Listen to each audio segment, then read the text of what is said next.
Sir అప్పట్లో ఒక వార్త ఎక్కువ వైరల్ అయిపోయింది. ఓపెన్ అడగండి సార్.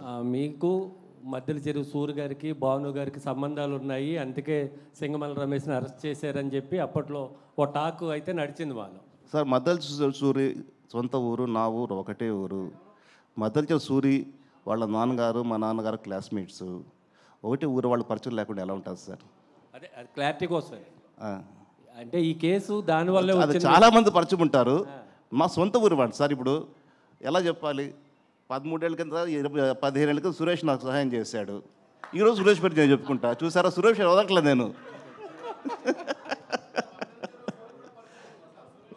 ఏమండి, అది సురేష్ అడగ. సురేష్ పరిచయమా? సూరి నాకు అసలు పరిచయం లేదు. పరిచయం లేదు నాకు. మీకు తప్ప ఎవరో తెలియదు నాకు. ఇప్పుడు సరే, మనకి ఒక జన్మ దేవుడు ఎలాగ పుట్టిస్తాడో దేవుడికి తెలుసు. ప్లస్ ఇదంతా ఒకటి రాసి పెట్టుంటే, ఎలా రాసి పెట్టుంటే అలా జరుగుతుంది అనుకుంటాం కదా. ఒక్క నిమిషం సురేష్ బాబు, ఏది జరగాల అది జరిగి తీరుద్ది. నువ్వు తల కింద తపస్సు చేసినా ఆగదు. నీకు ఇది జరగాల జరుగుతుంది. We have to face. ఆ ఫేస్ చేసేదే 14 ఏళ్ళు నేను ఫేస్ చేసింది. అదే అలా జరిగింది కాబట్టి సరే మీరు అలా వెళ్ళొచ్చారు. ఎందుకు మళ్ళీ దాన్ని పాత గతాన్ని మీరు ఇప్పుడు తవ్వుకోవాల్సిన అవసరం ఎందుకు వచ్చింది? ఇప్పుడు ఇన్వెస్ట్మెంట్ పెట్టాల్సి వచ్చిందంటే అలాగంటారా? జరిగిపోయింది. Good question, very good question Suresh గారు. 14 సంవత్సరాలకు ఉన్నది లేనిది ఉన్నదని చెప్పని సినిమా ఇండస్ట్రీలో తీవ్ర చర్చ, ఏదేదో అనుకున్నారు. అది ఏది కాదు, అంత హంబక్ అని చెప్పుకోవడం కోసం ఈ ప్రెస్ మీట్ బాబు. ఓకే సరే, ఇదివరకు ఫైనాన్సర్స్ అంటే నిర్మాతలు నిజంగా పెట్టుబడి అవసరంలా. ముందు 4-5 సినిమాలు తీస్తే కొబ్బరిగా కొడితే చాలు, ఫైనాన్సర్సే క్యూ కట్టేవారు. నాన్నగారి దగ్గర నుంచి జరిగింది. నాన్నగారు కూడా అలా సెలెక్ట్ చేసుకున్నారు. ఈ సినిమాకి మనం నెక్స్ట్ ఇస్తాం, ఈ సినిమాకి ₹2 ఇస్తాం, ఈ సినిమాకి ₹2 ఇస్తాం, అలా ఫైనాన్సర్ డిసైడ్ చేశారు. అట్లా ఉండేది. ఇప్పుడు మొత్తం మారిపోయింది. ఎలా ఏం మారిందంటారు? ఇప్పుడు చాలా వరకు ఇప్పుడు ఫైనాన్సర్స్ ఇవ్వాలంటే ఇదివరకు ఓన్లీ మాట మీద ఇచ్చేవారు, తర్వాత నోటుగా వచ్చింది, తర్వాత సినిమాగా వచ్చింది. ఇప్పుడు ఫైనాన్స్ ఇవ్వాలంటే మాట లేదు, నోటు లేదు, సినిమా లేదు. నీకు ల్యాండ్ ఏదైనా ఉంటే లేదా కొలాటరల్ ఉంటే అవి పెట్టుకునే మాత్రం సినిమాని నమ్మి ఎవరు ఫైనాన్స్ చేయట్లా. లేదండి, లేదు. చాలా తక్కువ మంది అంటే ఇప్పుడు జరుగుతుంది. అంటే పెద్ద సినిమాల వరకు ఓకే, పెద్ద స్టార్స్ వరకు, మిగతా సినిమాల వరకు ఏది అసలు అవకాశం లేదు.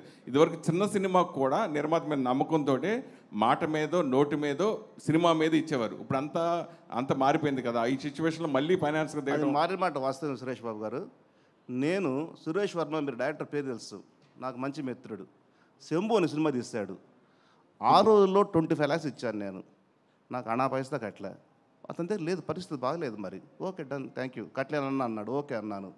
ఈరోజు మీరు అన్నట్టు పెద్ద సినిమాలకి నోటి మాట చాలు, పత్రం కూడా అవసరం లే, డబ్బులు ఇచ్చేస్తారు.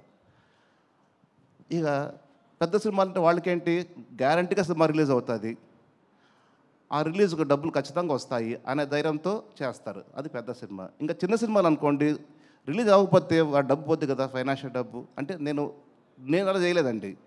అందుకు నాకు ఆ ప్రాపర్టీ ఇస్తారు, ఏ ప్రాపర్టీ ఇస్తారు అడుగుతున్నారేమో నేను అనుకుంటున్నాను. మీరు అడిగిన ప్రశ్నకు సమాధానం అది. నేను ఎప్పుడు అలా చేయలేదు సార్.